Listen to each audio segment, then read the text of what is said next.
Subscribe to our YouTube channel and press the bell icon to get the latest updates. नमस्कार। आज की briefing के लिए हमारे साथ हैं secretary health, DG ICMR and joint secretary health.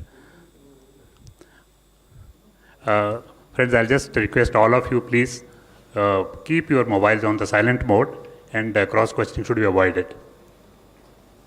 I'll now request Secretary Health to make the presentation. Sir. नमस्कार। हम आपके सामने आज देश में और विशेषकर राज्यों में कोविड-19 की जो स्थिति है उसके बारे में एक संक्षिप्त जानकारी देंगे और उसके बाद आपके प्रश्नों के जवाब देंगे।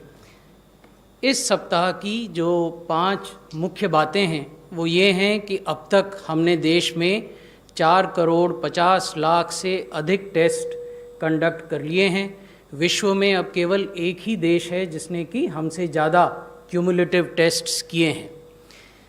पिछले 24 घंटों में 11 लाख से ज़्यादा टेस्ट देश में किए गए। 11,72,000 टेस्ट पिछले 24 घंटे में हुए। ये अपने आप में एक रिकॉर्ड है। रिकवर्ड पेशेंट्स जो हैं, जो लोग ठीक हो गए और भले चंगे हो गए, उनकी संख्या अब 29 लाख से भी अधिक हो गई है। 29,70,000 के लगभग पेशेंट्स हैं जो रिकवर हुए हैं।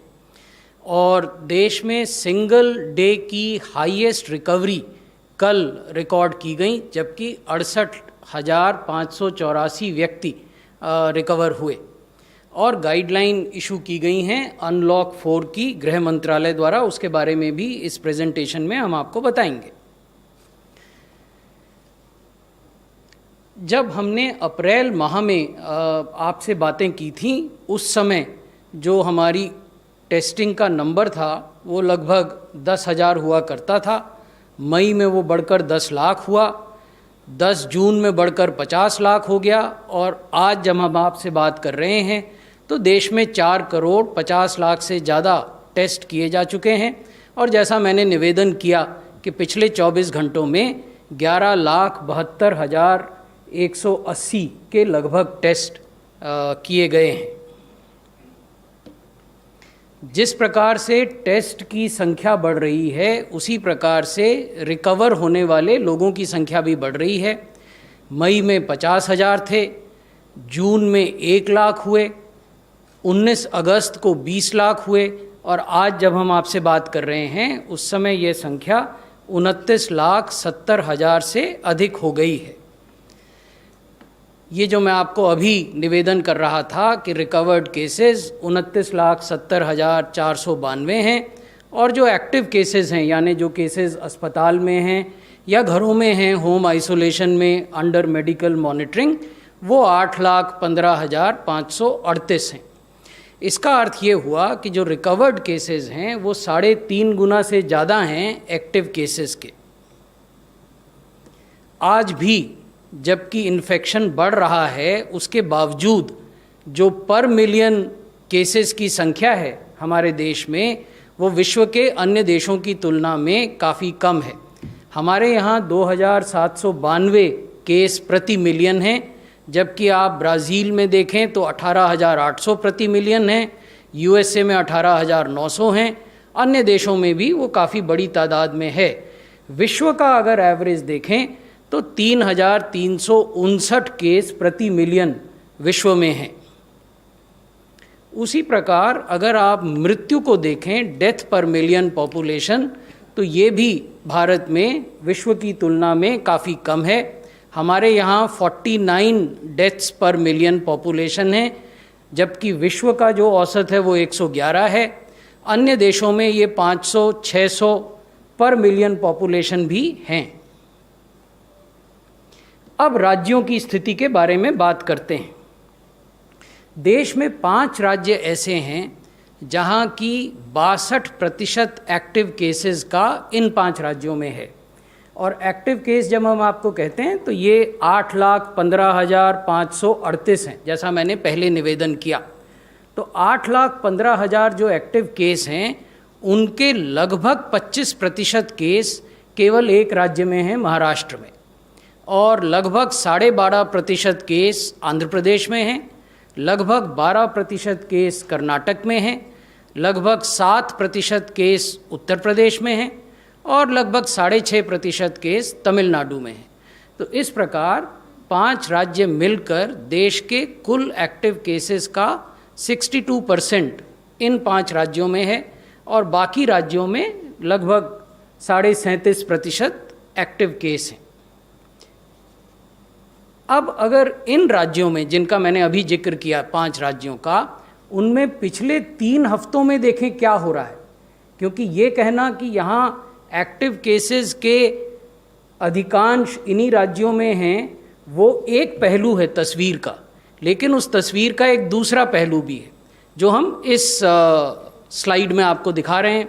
अगर आप आंध्र प्रदेश देखें तो आप देखेंगे कि 13 अगस्त से लेकर 19 अगस्त के सप्ताह में जितने वहाँ केसेस थे एक्टिव केसेस, उनकी तुलना में आज जब हम आपसे बात कर रहे हैं तो एक्टिव केसेस में गिरावट हुई है। लगभग 13.5% की गिरावट एक्टिव केसेस में है week on week Andhra Pradesh में। उसी प्रकार अगर हम कर्नाटक को देखें तो वहाँ भी पिछले 3 हफ्ते के केसेस में लगभग 16% की गिरावट हुई है। महाराष्ट्र में पिछले 3 हफ्तों में लगभग 6.5% या 7% कहिए 6.8% की डिक्रीज़ हुई है। तमिलनाडु में लगभग 24% की डिक्रीज़ हुई है और उत्तर प्रदेश में लगभग 17% की डिक्रीज़ एक्टिव केसेस में हुई है।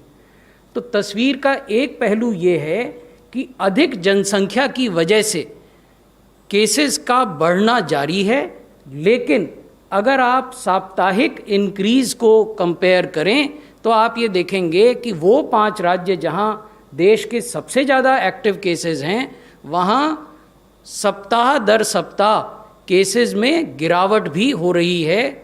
ये एक महत्वपूर्ण तथ्य है जिसको कि हम स्वास्थ्य मंत्रालय में ट्रैक करते हैं और इसको हम average daily active case trajectory कहते हैं। इसका अर्थ ये हुआ कि एक्टिव केसेस को आप प्रतिदिन कितने हो रहे हैं उस हिसाब से ट्रैक कर सकते हैं, हर सप्ताह कितने हो रहे हैं और उससे औसत प्रतिदिन कितना निकलता है वो भी ट्रैक कर सकते हैं, और क्यूमुलेटिवली यानी प्रारंभ से लेकर आज तक उन राज्यों में कितने केस हुए वो भी आप ट्रैक कर सकते हैं।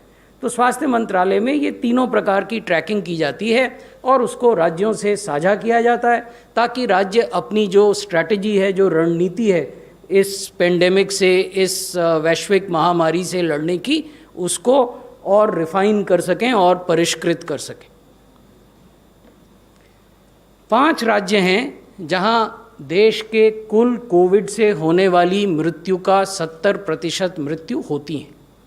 महाराष्ट्र में देश की कुल मृत्यु का 37.39% हो रहा है, तमिलनाडु में 11.16, कर्नाटक में 8.83, दिल्ली में 6.65, आंध्र प्रदेश में 6.12 और जो अवशेष लगभग 30% मृत्यु हैं वो देश के अन्य जिलों में हो रही हैं। लेकिन ये भी जैसा मैंने आपको बताया ये तस्वीर का एक पहलू है एब्सोल्यूट नंबर्स के आधार पर।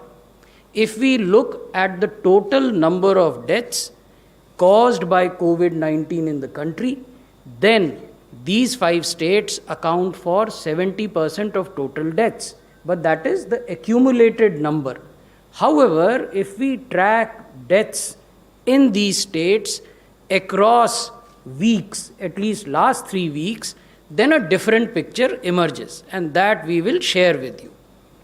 ये है औसत प्रतिदिन की केस फेटेलिटी ट्रेजेक्ट्री जो कि पिछले 3 सप्ताह के आधार पर इन 5 राज्यों में हमने प्लॉट की है। आप इसमें देखेंगे कि 5 में से केवल 2 राज्य ऐसे हैं जहां की साप्ताहिक ट्रेजेक्ट्री में वृद्धि हो रही है। There is a increase in case fatality trajectory which is here tracked on a weekly basis in 2 states only, and these 2 states are Karnataka and Delhi. But we will come to that. Andhra से अगर प्रारंभ करें तो आंध्र प्रदेश में पिछले 3 महीने के आंकड़े हमने आपको डेली केस फर्टिलिटी के, एवरेज डेली केस फर्टिलिटी के दिखाए हैं, वहाँ 4.5% की डिक्रीज़ है, वो कमी आ रही है वहाँ डेथ में। कर्नाटक में लगभग 9.5% की इंक्रीज़ दर्ज की जा रही है। महाराष्ट्र में 11.5% की डिक्रीज़ है।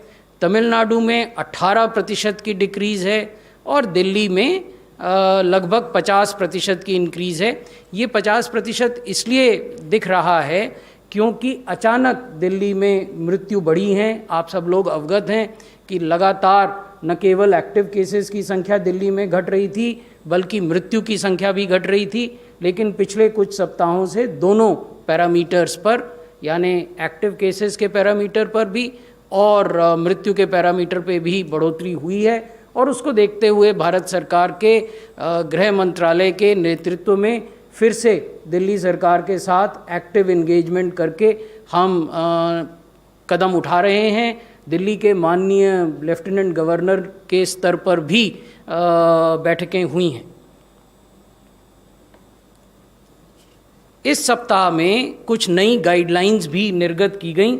सबसे पहले गृह मंत्रालय द्वारा अनलॉक 4.0 की गाइडलाइंस इशू की गई, आप सब अवगत हैं। उसमें अधिकांश गतिविधियां परमिट की गई हैं कंटेनमेंट जोन के बाहर, और राज्यों को तथा संघ शासित क्षेत्रों को ये परामर्श दिया गया है कि वो कंटेनमेंट जोन के बाहर किसी भी प्रकार का लॉकडाउन करने से पहले भारत सरकार से विमर्श कर लें।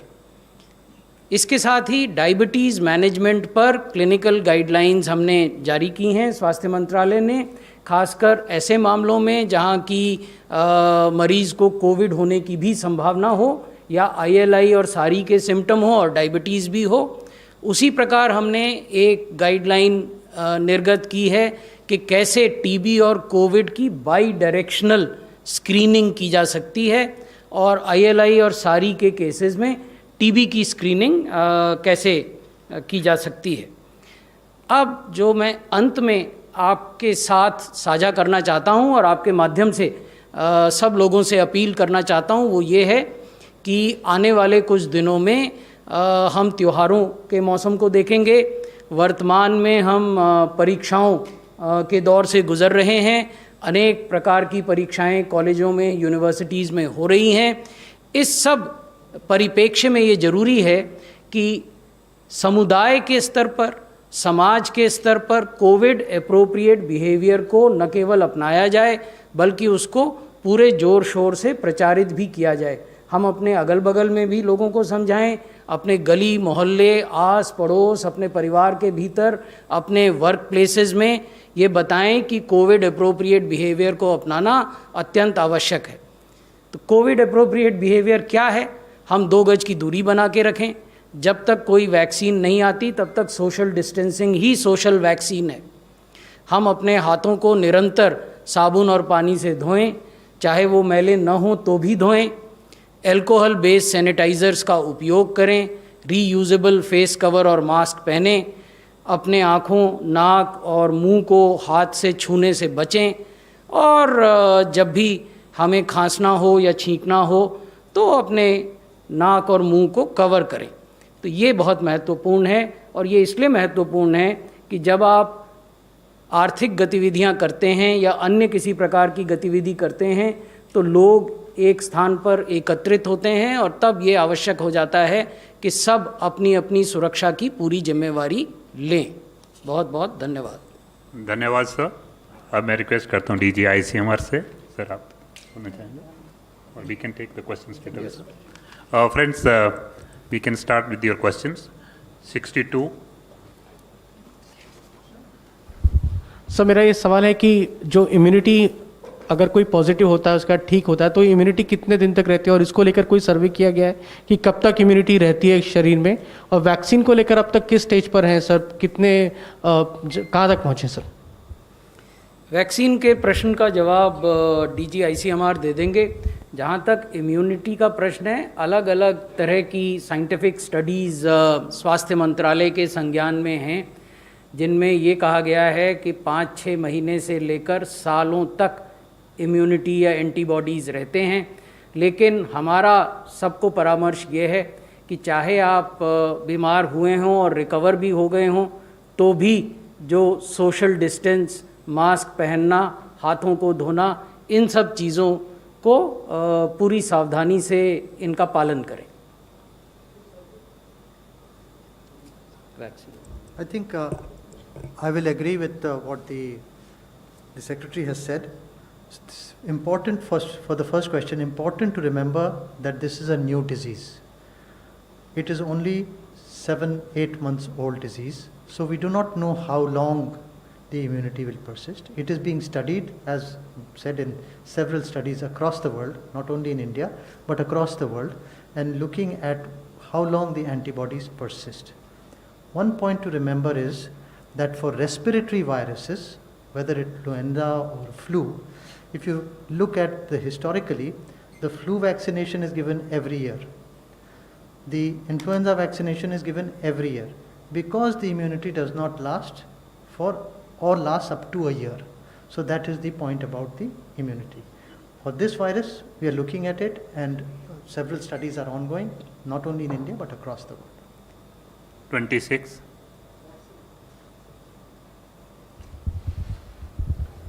सर नितेंद्र डीडी न्यूज़ से बोल रहा हूँ। कई ऐसे एसिम्प्टोमेटिक पेशेंट हैं जो अचानक उनकी डेथ हो रही है, और हैदराबाद के एक इंस्टीट्यूट जो गवर्नमेंट के इंस्टीट्यूट है उनका ये स्टडी है कि एसिम्प्टोमेटिक पेशेंट में वायरस लोड ज़्यादा है, तो ये कितना गंभीर खतरा है? ये it is well known that asymptomatic patients do not, those who are, supposing I am in contact with someone today and I am asymptomatic for 5-6 days and then I get the disease. During that time I will not be transmitting the virus for 3-4 days. But once I get the disease, then I will be transmitting the virus when I become more symptomatic. That is very important. Sudden death can occur because it does affect the coagulation system and the blood clotting system. So if the clot is formed either in the heart or in the brain, then it can lead to, like a heart attack or a brain attack or a stroke, can cause sudden death. 6. So my question is about masks. So there is a lot of action going on mask, police action going on. I wanted a clarification on two things. Is it essential for one person driving a vehicle alone to wear a mask? Is it essential for a person who's outdoors exercising, jogging, running to wear a mask? These two clarifications, sir. स्वास्थ्य मंत्रालय ने जो दिशा निर्देश जारी किए हैं उनमें अगर आप अकेले किसी कार को बैठकर चला रहे हैं तो आपको मास्क पहनना है, इस आशय का कोई दिशा निर्देश नहीं है। ये आपके पहले प्रश्न का जवाब है। दूसरे प्रश्न के जवाब में मैं थोड़ा विस्तार से आपको बताना चाहूँगा। इधर हाल के दिनों में आपने देखा होगा कि लोगों में फ़िज़िकल एक्टिविटी के प्रति जागरूकता कुछ ज़्यादा बढ़ी है, और आपने ये भी देखा होगा कि लोग ग्रुप्स में 2-2, 3-3 के समूह में साइकिलिंग करते हैं, जॉगिंग करते हैं। तो जहाँ इस तरह की बातें हो रही हैं वहाँ मास्क पहनना चाहिए, क्योंकि वहाँ आप सामाजिक दूरी का पालन करें और एक दूसरे को इन्फेक्ट न करें, ये बहुत ज़रूरी है। अगर आप अकेले साइकिल चला रहे हैं तो मास्क पहनने संबंधी कोई दिशा निर्देश स्वास्थ्य मंत्रालय ने जारी नहीं किया है। सर एक ऑनलाइन क्वेश्चन है, when daily positive numbers are increasing, why is the government opening up different activities under the unlock system? Daily positive numbers are increasing, there is no doubt about it, but then these numbers have to be seen in the context of the total population of India. We are the second most populous country in the world. We are conducting on an average 9.5 lakh tests every day, which was not happening at least a month and a half ago. Yesterday, in the last 24 hours, we conducted 11,70,000 tests. And what is interesting to note is that in that 11,70,000 tests, the positivity remained 7.20. So that is also important. Now coming to the question, why are we opening? You see, the government has adopted a graded approach to unlock and to open up various economic activities. It is not as if suddenly everything has been opened up. So there is a graded approach to opening. And prior to graded opening of economic activities in the country, the government has also ensured that all prerequisites are in place. What are these prerequisites? We have ensured that the testing capacity in the country is adequate. We have now created a testing capacity where you can do 11 lakh tests or more in a day. Government has ensured that there are clear-cut guidelines of standard clinical treatment protocol. This is also an important prerequisite. We have also ensured that the hospital infrastructure is enhanced. There are adequate number of ICU beds. There are adequate number of isolation beds. There are adequate number of oxygen beds. So this is also part of the prerequisite. So testing, hospital facility, clinical protocol, all these things have been firmed up, have been shared with the states, and only then the government has gone in for a graded opening of economy. At the end of the day, the government firmly believes that while lives are important, livelihoods are equally important. ये क्योंकि महत्वपूर्ण प्रश्न है तो इसलिए मैं इसको हिंदी में भी समझाना चाहूँगा। केंद्र सरकार की जो अप्रोच रही है ओपनिंग के प्रति, वो एक ग्रेडेड अप्रोच रही है और ग्रेडेड अप्रोच के तहत ही देश के विभिन्न आर्थिक गतिविधियों को खोला गया है समय समय पर, एक साथ नहीं। इस ग्रेडेड अप्रोच के तहत सबसे पहले केंद्र सरकार ने राज्य सरकारों के साथ मिलकर ये सुनिश्चित किया है कि देश के हर हिस्से में टेस्टिंग कैपेसिटीज़ पर्याप्त मात्रा में क्रिएट हो जाएं। आज हमारे पास 11 लाख से अधिक टेस्ट प्रतिदिन करने की क्षमता है। केंद्र सरकार ने ये भी सुनिश्चित किया है कि जो अस्पतालों का इंफ्रास्ट्रक्चर है, चाहे आइसोलेशन बेड्स हों या ऑक्सीजन युक्त बेड हों या क्रिटिकल केयर आईसीयू बेड्स हों, उनकी भी पर्याप्त व्यवस्था हो जाए। केंद्र सरकार ने ये भी सुनिश्चित किया है कि मरीज़ों को किस प्रकार से क्वालिटी ऑफ केयर या स्टैंडर्ड ऑफ केयर दिया जाएगा, उसका एक स्टैंडर्ड क्लिनिकल ट्रीटमेंट प्रोटोकॉल हो। ये सब चीज़ें सुनिश्चित करने के बाद ही ग्रेडेड तरीके से ओपनिंग की गई है। तो ये ध्यान में रखने की बात है। हमारा ये मानना है स्वास्थ्य मंत्रालय में और केंद्र सरकार में कि जीवन महत्वपूर्ण है, लेकिन जीविका भी उतनी ही महत्वपूर्ण है। धन्यवाद sir. Number 11। My first question is to the Secretary of Health. Sir, I my think question only is, one question, please. Add just one question. There's a large number of persons here. Sir, if we look at the data of the way and the number of tests that are being conducted, if we look at the overall data, until 2 months ago, 98% of our tests were RT-PCR tests. But now if we put these figures together, 56% of the tests are RT-PCR tests, while 44% are antigen tests. So at a time when we are increasing higher and higher number of new cases, why are we not using the gold standard, the RT-PCR tests more? Why are they decreasing from 98%? It's down to 56% now. Thank you, sir. I will give you some preliminary information and then Dr. Bhargav can supplement me. One, it depends on which are the months that you are using to compare. For example, and at times, the choice of months tends to color the narrative. I am being blunt about it. There was a particular period in the country when no rapid antigen test was available. So if you are using data of say March and testing data of March or April, and comparing it with testing data of August, then obviously you will find an acute difference because RT-PCR test was available in March and April, rapid antigen test was not available in March and April. So that is one thing we must, guard ourselves while analyzing these issues. The second important thing is that there is no uniform picture across the country. Let me give you a concrete example. Take Tamil Nadu. In Tamil Nadu, 90% of tests even today are RT-PCR tests. In fact, maybe more than 90%. I am subject to correction in Tamil Nadu. There are other states where the RT-PCR testing capacity and the TrueNat and CBNat testing capacity is limited. So therefore, in those states, if you have a containment zone or a buffer zone, as a public health manager, what do? You cannot be satisfied with limited testing. ICMR's guidelines clearly lay down that rapid antigen tests are ideal screening tests for densely populated areas, for containment zones, and for buffer zones. So why not use them there? So that is also happening. However, I do admit that there are states where the optimal capacity of RT-PCR of late is not being utilized.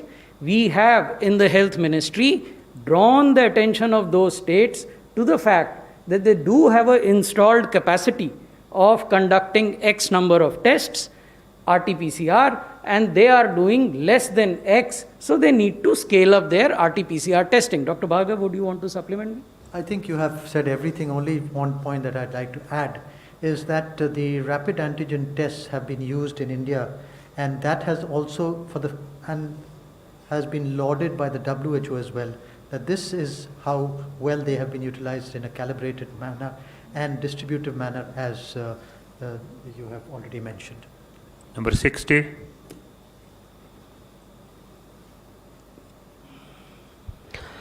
Sir, मैं आपसे एक सवाल ये पूछना चाह रहा हूँ कि हम देख रहे हैं जैसे जैसे टेस्टिंग बढ़ती चली जा रही है वैसे वैसे नंबर ऑफ़ पेशेंट्स भी बढ़ते चले जा रहे हैं, यानी कि जो संक्रमित लोगों की संख्या है वो भी बढ़ती चली जा रही है।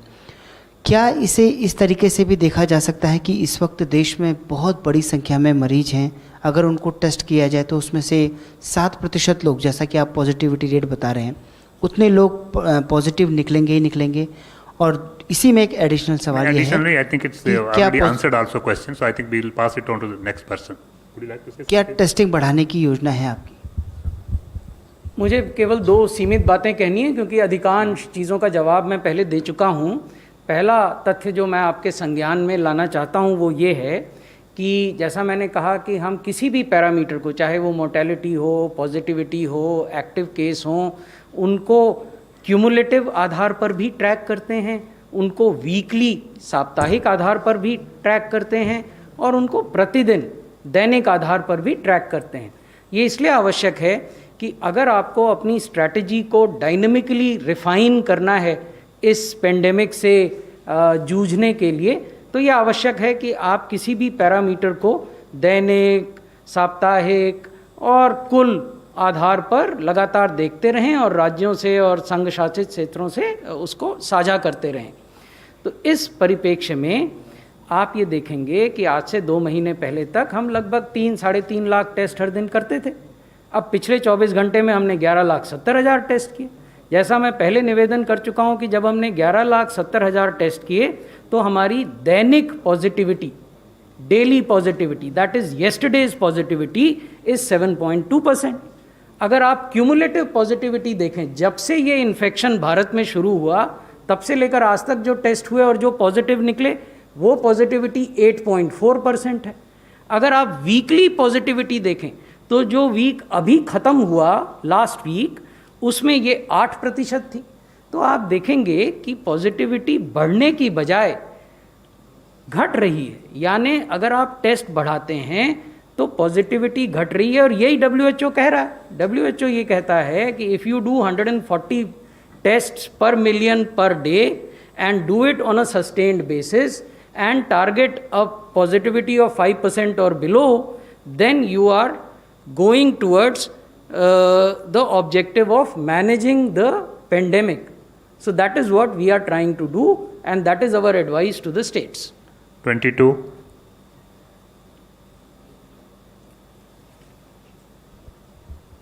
सर, मैं पवन हूँ दैनिक भास्कर से इधर। सर, ये जो डेली आप लोग जो फिगर देते हैं कि 70,000 या 68,000 लोग रिकवर हो गए, उसमें सर कहीं ये मेंशन नहीं होता कि कितने लोग हॉस्पिटल में हैं और कितने लोग होम आइसोलेशन में हैं। मेरे पास 3-4 एग्जांपल्स हैं, मैंने कुछ पेशेंट से बात किया है, उनके पास कोई फ़ोन नहीं आता है। अगर 7वें या 10वें दिन वो हॉस्पिटल में एडमिट नहीं होते हैं तो उनको एज्यूम कर लिया जाता है कि वो ठीक हो गए हैं। सॉरी, बिकॉज अगर आपने कॉन्टैक्ट किया होगा 5 से 7 लाख 5 या 7 लोगों को कांटेक्ट किया होगा, यहाँ लाखों की बात हो रही है सर। नहीं, मैं तो फिगर पूछ रहा हूँ सर, जो डेली फिगर देते हैं अगर उसमें ये मेंशन है कितने हॉस्पिटल में थे और कितने इसकी घर में जानकारी थे। हम आपको अलग से दे देंगे, ये जानकारी हमारे पास रहती है, हम ट्रैक करते हैं। आपके पास है? जी, ठीक। Number 20।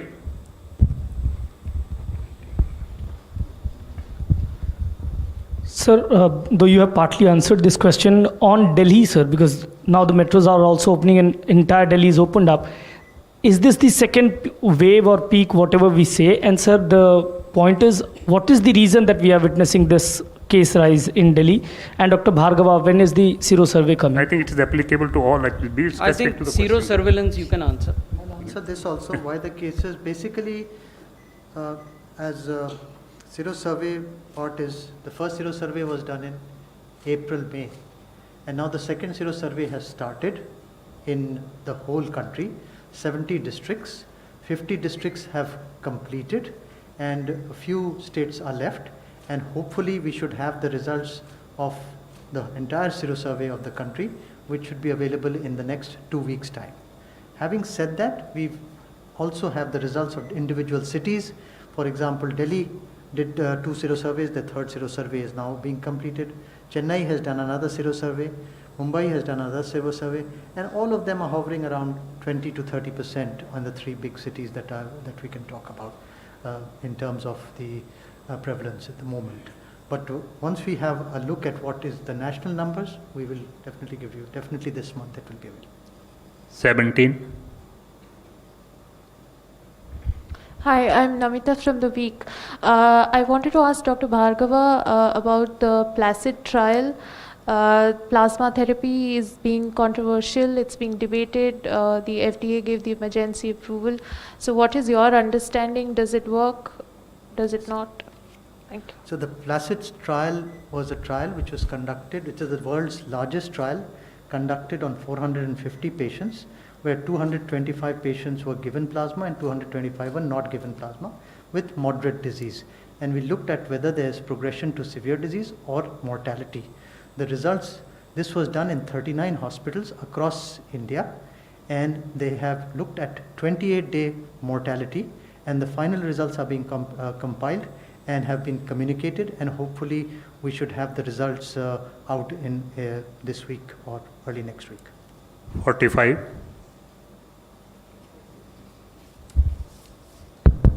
Hi, sir, what is the update on the National Committee on Vaccine Administration? It's been about a month. Has there been any sort of decision that has come across, that you've come to? The National Expert Committee on Vaccine Administration has met 4 times, and its subcommittees have met twice. It has engaged with the 5 major domestic producers of vaccine. It has also engaged with manufacturers of vaccine who are outside the country, and it is looking at various procurement and financing mechanisms.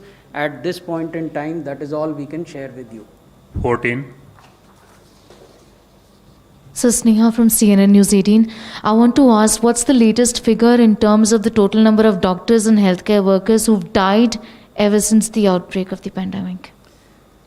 What we track at the level of Ministry of Health is the positivity rate in healthcare workers as a group, not only doctors, but we also look at doctors, nurses, paramedics, and then we share it with the states and UTs, because these are precious resource and there is a need to be alert and to protect our healthcare workers against infection.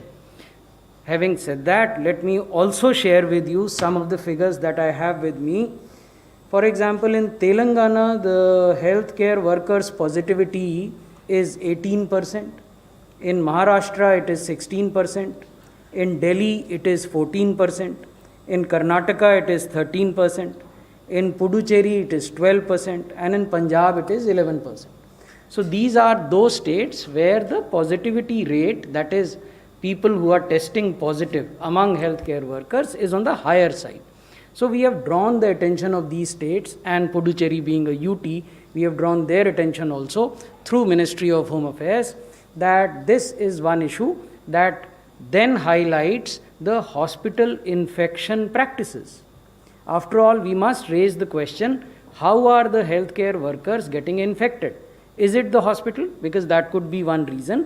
So therefore, there is a standard protocol for hospital infection control. Whether that protocol is being followed or not, if not, it must be followed. Then whether adequate protection is being taken by these healthcare workers, that is donning and doffing of PPE. We have also issued a SOP on that. We have recommended a buddy system where you have group of 2 nurses or 2 doctors where one sees the other whether the PPE has been correctly donned or doffed. So that is another issue. We have also drawn the attention of states and UTs to the localities from where these doctors and nurses and support staff are coming to the hospital. If they are bringing infection from those localities, then we need to decide whether those localities have been contained or not. In case there is a need for containment or declaring them as buffer zone, then that must be done. So there are SOPs in place and we insist that they be complied with. Last question, 56.